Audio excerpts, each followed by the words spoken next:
Counter UAS is on everybody's front burner right now, Aaron.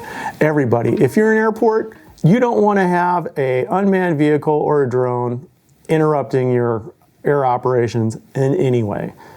I suspect if you're a nuclear power plant operator, you don't want drones flying around there. And you can just kind of go through NFL stadiums, Major League Baseball, any place a crowd is gathered. You don't want drones. And so there is a huge industry right now called counter UAS, so counter unmanned aerial systems.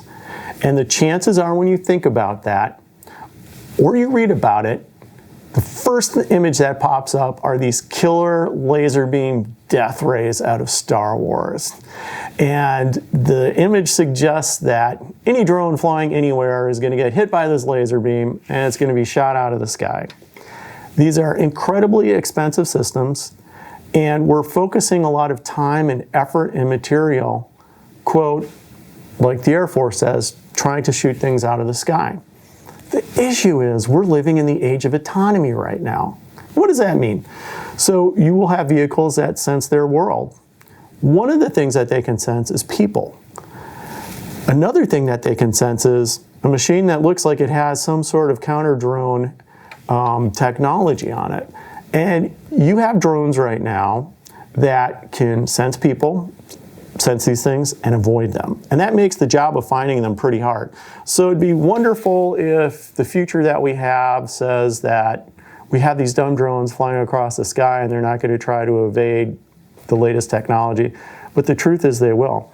And the other thing that we have to understand is, while we think drones are going to be flying through the sky, drones have the ability right now to fly at grass level.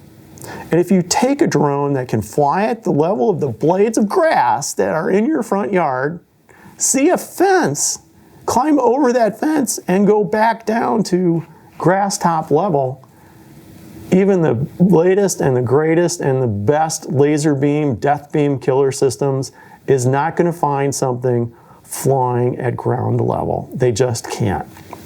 And maybe the question is, well, what do you do? Well, there's really two areas that you can tackle this problem with. The first one is something that I'm a big believer in, and it's crowdsourcing detection. Crowdsourcing is really powerful.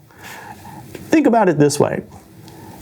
If I spend $100 million on a drone killer system using these death beams, what am I getting for that? I'm getting something that sits there and looks around, 24 hours a day.